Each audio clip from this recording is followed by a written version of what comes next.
Good morning, students. Welcome back to finite element analysis classes.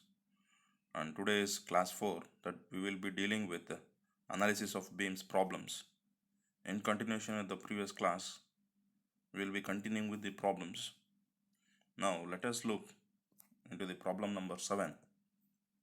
That is a simply supported beam of span length 6 meters and of uniform flexural rigidity, that is E into I, is 40 kilonewton, 40,000 kilonewton meter square, is subjected to a clockwise couple of 300 kilonewton meter at a distance of 4 meters from the left hand. Determine the deflections at the midpoint of application of the couple and the slopes at the supports. Look into the sketch here. And the data, the total length span of the beam is 6 meters. And one end, the left end of the beam is been fixed, and the right end is been supported, and the right end which is been supported with a rollers. And at a distance of 4 meters from left, there is a movement, that is a anti-clockwise movement is been given, that is 300 kilonewton meter, and along with that one he has given the value of flexural rigidity E into I as 40,000 kilonewton meter square. And now we need to determine the deflections at the point of application of the couple. Here he has this problem, only the couple has been applied. Because of this couple, we need to determine what are the slopes at the supports.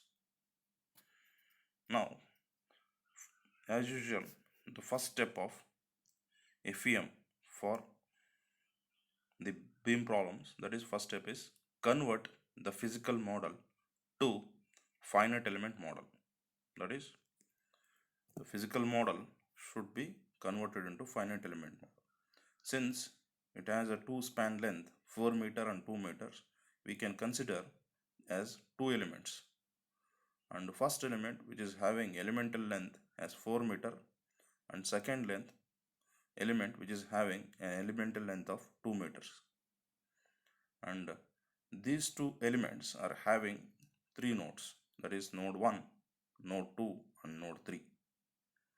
Node 1, we need to determine the vertical displacement V1 and angular displacement theta 1.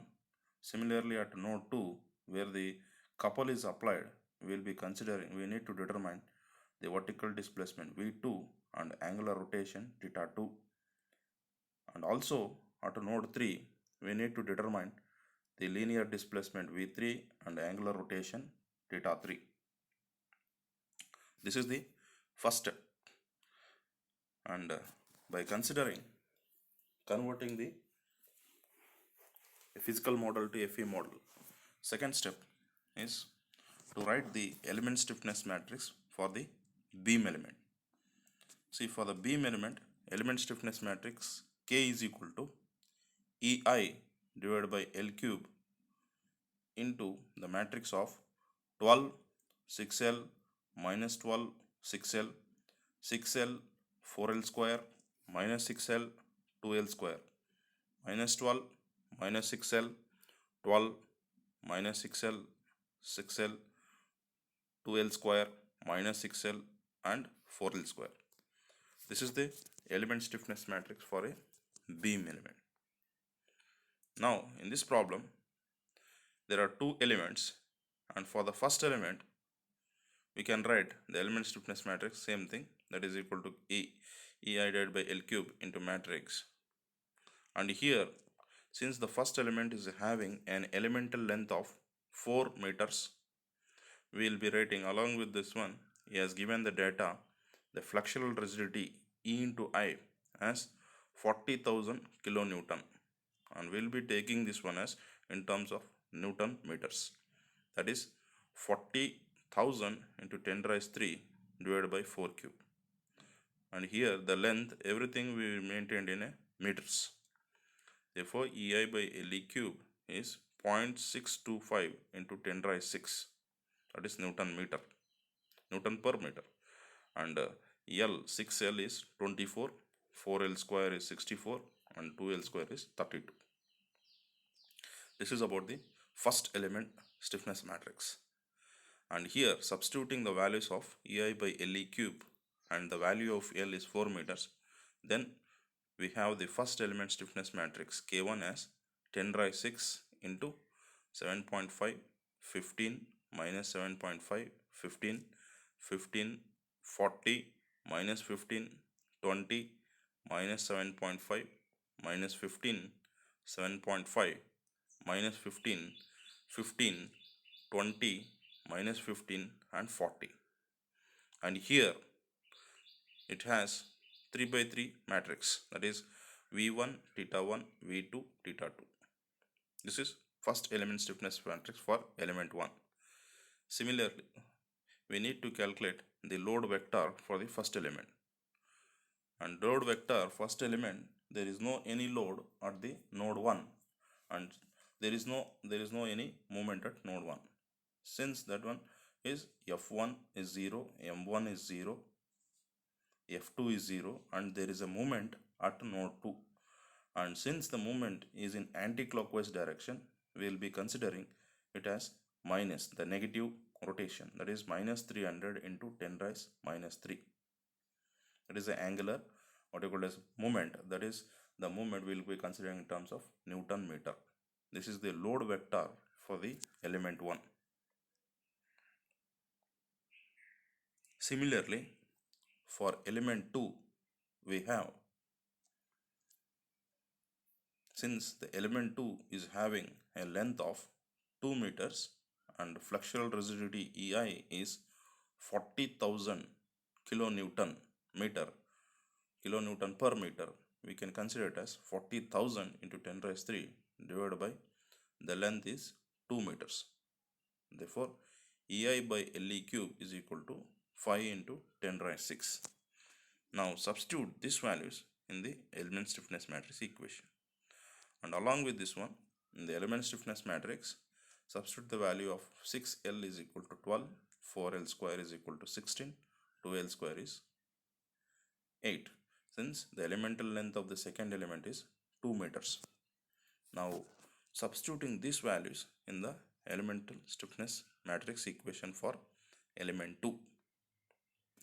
Now for the element 2, on substituting the values, we have K2 is equal to 10 raised 6, 60, 60, minus 60, 60, 60, 80, minus 60, 40, minus 60, minus 60, 60, minus 60, 60, 40, minus 60, 80.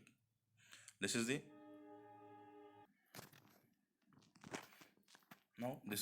element stiffness matrix for the second element.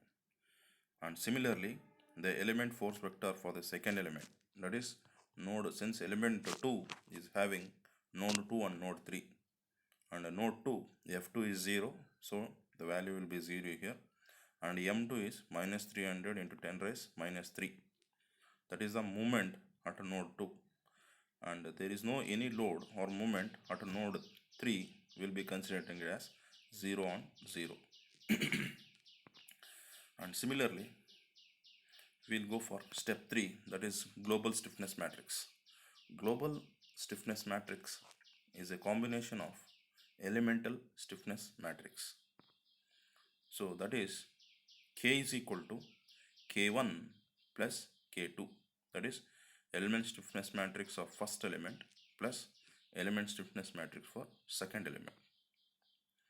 So when combining the element stiffness matrix, that is 3 by 3 matrix of the two elements, we have the global stiffness matrix, and that can be written as, that is a 6 by 6 matrix, that is 10 raised 6 into 7.5, 15 minus 7.5, 15, 0, 0, 15, 40 minus 15, 20, 0, 0, minus 7.5, 15, 67.5, 45, minus 60, 60, 15, 20, 45, 120, minus 60, 40, 0, 0, minus 60, minus 60, 60, minus 60, 0, 0, 60, 40, minus 60 and 80. So here the combination should be in the such that corresponding row and corresponding column, the same similar matrix should be added. This is the step 3, that is global stiffness matrix. Next, step number 4, that is global displacement vector and load vector. We will be considering the global stiffness and the global displacement vector capital Q is equal to V1 theta 1, V2 theta 2 and V3 theta 3. It is combination of two global, what you call as two elemental displacement vectors. And similarly, the global load vector can be written as combination of element 1 force vector element 1 plus force vector element 2. Therefore, the forcing global force vector can be written as 0, 0, 0, minus 300 into 10 raised 3, 0, 0. This is the global displacement vector and load vector. Step number 5 is the equilibrium equation. We know that the equilibrium equation KQ, take this as KQ is equal to F, not K1 plus K2. Take this as K is equal to KQ is equal to F. So where K is the global stiffness matrix and Q is the global displacement vector and F is equal to global force vector. This is the global, what you call as equilibrium equation. Now for this equilibrium equation we need to consider step number 6, that is applying boundary condition. So let us consider the same equilibrium equation KQ is equal to F.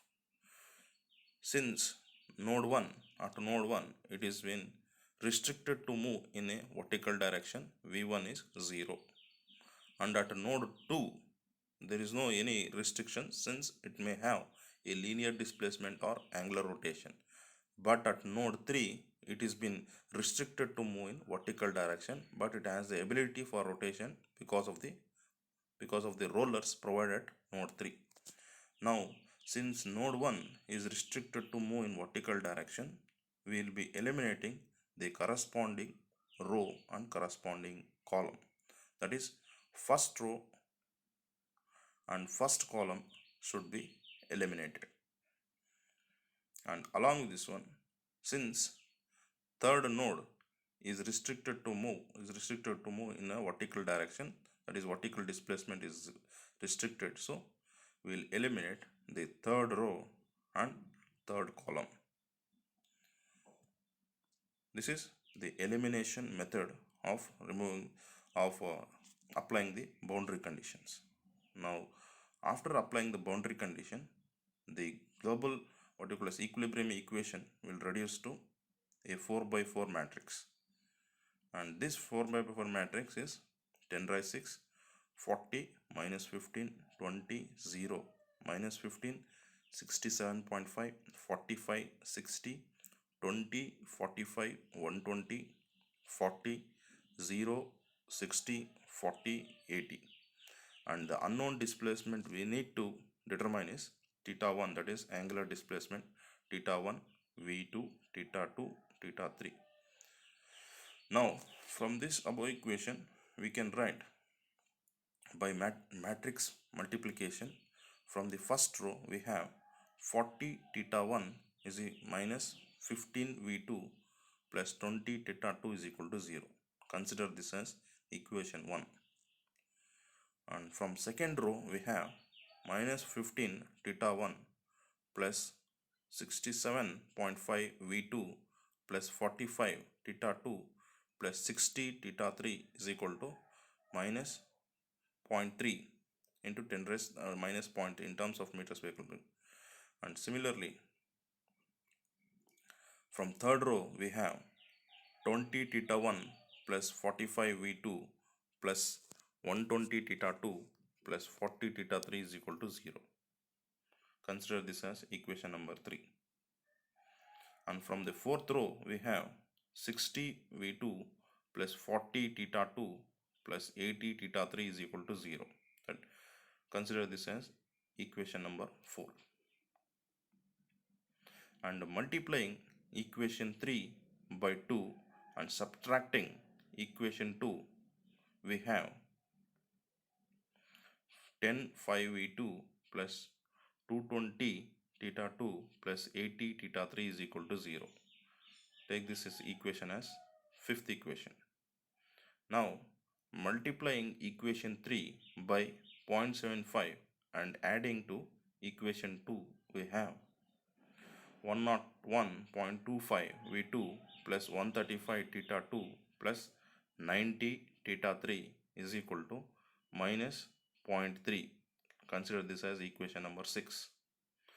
Solving equation 4, 5 and 6, we have v2 vertical displacement at node 2, v2 is equal to minus 0.0267 meters, and rotation at node 2 theta 2 is equal to 6.67 into 10 raised minus 3 radians. So hence the displacement at a distance of 4 meters from the left is being determined, that is v2 and theta 2. And angular rotation theta 3 at node 3, that is 0.0167 radians. Along with this one, the angular displacement at node 1 is 0.0177 radians. Similarly, we'll go for problem number 8. Here, a problem number 8 shown in figure. One end of the beam is completely fixed, and at a distance of 4 meters it is being supported by a roller, and at a distance of 8 meters from the left it is also supported by a 24 kilonewton.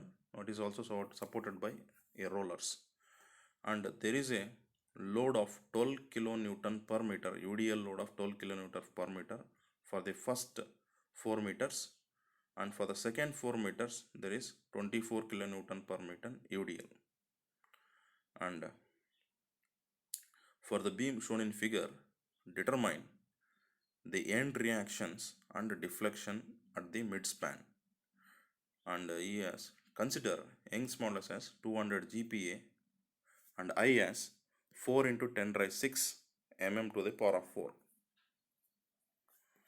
Now the data can be written as E is equal to 200 GPa, that is we can write it as 2 into 10 raised 5 Newton per mm square, or 2 into 10 raised 5 10 divided by 6 divided by 1000, that we can write it as 2 into 10 raised 8 kilonewton per meter square.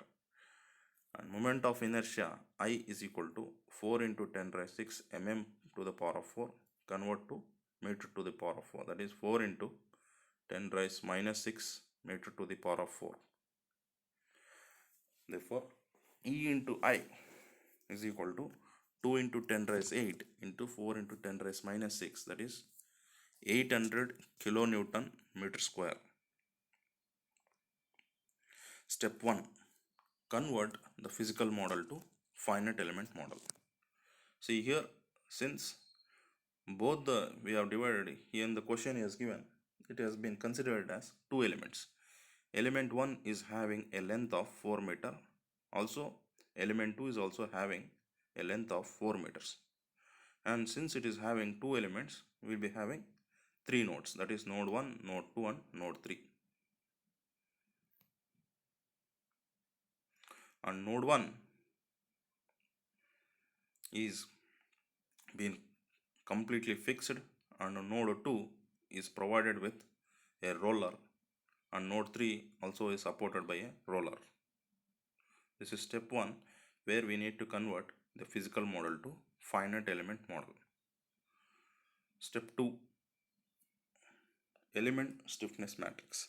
Right, we need to write the element stiffness matrix for a beam element is K is equal to EI by L cube into 12 6L minus 12 6L 6L 4L square minus 6L 2L square minus 12 6L 12 minus 6L 6L 2L square minus 6L and 4L square. Now, since both the elements are having the same elemental length, that is L1 is equal to L2, that is equal to 4 meters, and EI, both the materials having same and EI are also same. Therefore, we can write K1 is equal to K2, and EI by LE cube, EI is given as, that is flexural rigidity, 2 into 10 raise 8 into 4 into 10 raise minus 6 divided by 4 cube, that is 12.5 Newton per meter.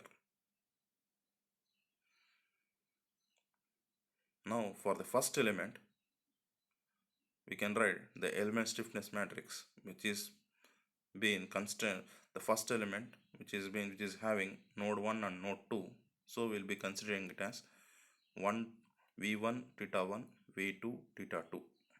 Therefore, element stiffness matrix for first element K1 is equal to 12.5 into 12 24 minus 12 24 24 64 minus 24 32 minus 12 minus 24 12 minus 24 24 32 minus 24 and 64.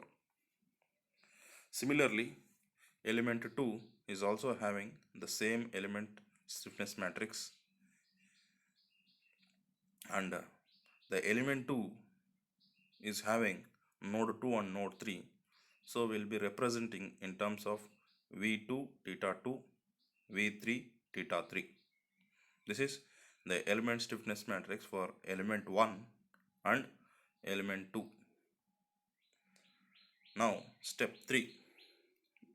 Since we have determined the element stiffness matrices of the both elements, we have global stiffness matrix K is equal to K1 plus K2.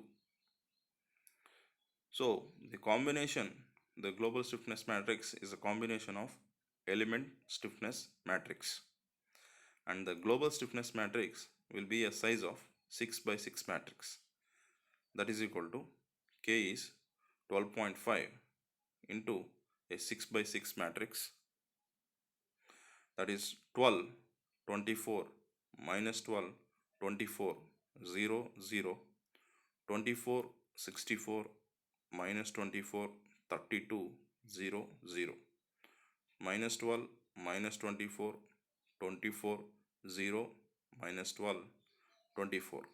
So here, see, how do we get this one is the adding of corresponding rows and corresponding column. Since V1 and theta 1 is only related for element 1, we will represent the same values 12 24, and since V2 node 2 is common for element 1 and element 2, we need to add up the two values of V2 in element 1 and element 2, that is minus 12. And similarly, node 2 is a common for element 1 and element 2. We need to add up the values of theta 2 in both the elements. Whatever the value is there for the first element theta 2 and the same element and the value of element 2 in theta 2, and we need to add up these values. On adding up the common rows and common columns, we will be having this global stiffness matrix, and the size of this matrix is 6 by 6 matrix. Next one, step number 4, that is global displacement vector and load vector. Here the global displacement vector is a combination of elemental displacement vector. So the global displacement vector capital Q, vector Q, can be written as vector of V1 theta 1, V2 theta 2, V3 and theta 3 transpose. And similarly, the global force vector can be written as F is equal to vector F is equal to P naught LE by 2, P naught LE square by 12, P naught LE by 2 minus P naught LE square by 12 and the transpose. This is the global displacement vector and load vector.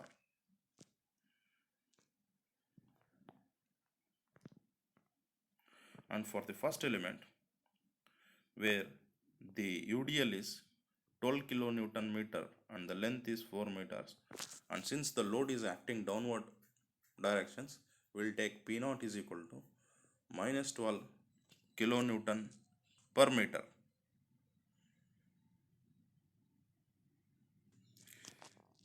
So considering P naught as minus 12 kilonewton per meter, we can write the element force vector as the first one, P naught LE by 2, that is minus 12 into 4 divided by 2, minus 12 into 4 square divided by 12, and similarly at node 2, minus 12 into 4 divided by 2, and at the node 2, that is moment, that is minus of minus 12 into 10 raise the 12 into 4 square divided by 12 transpose, or we can write it as F is equal to F1 is equal to minus 24 minus 16 minus 24 and plus 16.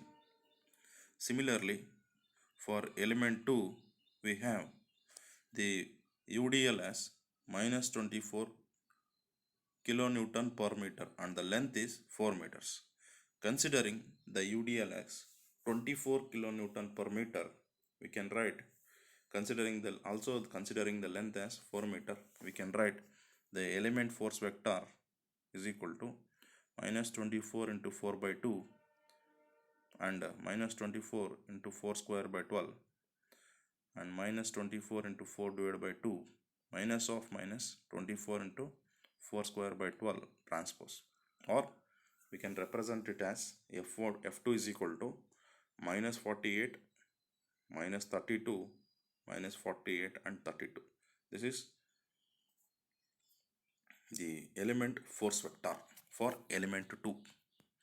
Similarly, the global force vector is a combination of element force vector of element 1 plus element 2. Therefore, that is F is equal to F1 plus F2. Therefore, addition of these two force vector, we can write the global force vector as F is equal to minus 24, 16, minus 72, 16, minus 48 and 32. This is the global force vector. And step 5 is the equilibrium equation, that is KQ is equal to F. Equilibrium equation is KQ is equal to F. Take this as KQ is equal to F. So for this equation, considering that equation, we'll go for step 6, that is applying boundary conditions. Consider the global that is equilibrium equation KQ is equal to F in this form, and since node 1 is completely restricted, that is V1 is 0 and it is restricted to move in vertical direction and angular rotation, we will consider V1 as 0 and theta 1 as 0. And since V1 is 0, we'll eliminate the corresponding row and corresponding column. And since there is no any angular rotation at node 1, we will be considering the elements belonging to theta 1 also 0. That is, second row and second column should be eliminated. And at node 2, it is restricted to move in vertical direction. There is vertical deformations is 0. So eliminate the third row and third column. And at node 3, V3 is 0. So eliminate the fifth row and fifth column. On applying the boundary condition, the reduced equilibrium equation can be written as 12.5 into 128, 32, 32, 64 theta 2 and theta 3, that is equal to minus 16 and 32. So on solving the two simultaneous equation, we have the angular deformation at node 2 theta 2 is equal to minus 0.0228 radians, and similarly the angular displacement at node 3 theta 3 is equal to 0.05142 radians. This is the two angular deformations at node 2 and node 3. Now, along with this one, he has asked in the question to determine the maximum deflections at the midpoints. Since we have two elements, and in the questions he has asked to determine the maximum deflection at the midpoint. Now we need to determine the deflections at the midpoint of the two elements. And now we have the Hermite-Shape function equation where V is equal to H into Q. Or we can represent the Hermite-Shape function H into Q is equal to H1 Le by 2 into H2, H3 Le by 2 into H4 into the global displacement vector. And the Hermite-Shape functions equation can be written as V is equal to 2 minus 3 zeta plus zeta cube by 4 Le by 2 into 1 minus zeta square plus zeta cube by 4. That is what we are substituting the values of H1, H2, H3 and H4. On substituting, we'll get this equation, and 2 minus 3 zeta plus zeta cube by 2 into Le, next one is Le by 2 minus 1 minus zeta square plus zeta cube by 4 into the global displacement vector. Now at midspan we have the value of zeta is equal to 0. Since zeta is equal to 0, the previous equation will be reduced as V is equal to 0.5, 0.125 Le, 0.5 minus 0.125 Le into global displacement vector. And for the element 1, we have the length Le is equal to 4 meter, and V1 theta 1 and V2 is 0. Then substituting the above values in the equation 1, we have V1 at the center, that is the displacement at the midspan of the element 1, can be written as 0.5, 0.125 into Le is 4 meters, 0.5 minus 0.125 into 4. On solving this equation, we have the displacement at this midspan of the first element as 0.0114 meters. That is what V1 at the center is 11.4 mm. Similarly, for element 2, we can write the same equation, and substituting the value of, since the length, substituting the values of the displacement vector zeta value and the length, we have V2 is equal to 0.5, 0.125 into 4, 0.5 minus of 0.125 into 4 into the displacement vector as 0 minus 0.0280 and 0.05142. And therefore the maximum displacement, vertical displacement at element 2 is at midspan is minus 37.11 mm. This is in the question what he has asked to determine the maximum displacement at the midspan. And we shall continue with the shaft problems in the next class. And meanwhile, search for the previous academic question paper and try to solve the problems. Thank you.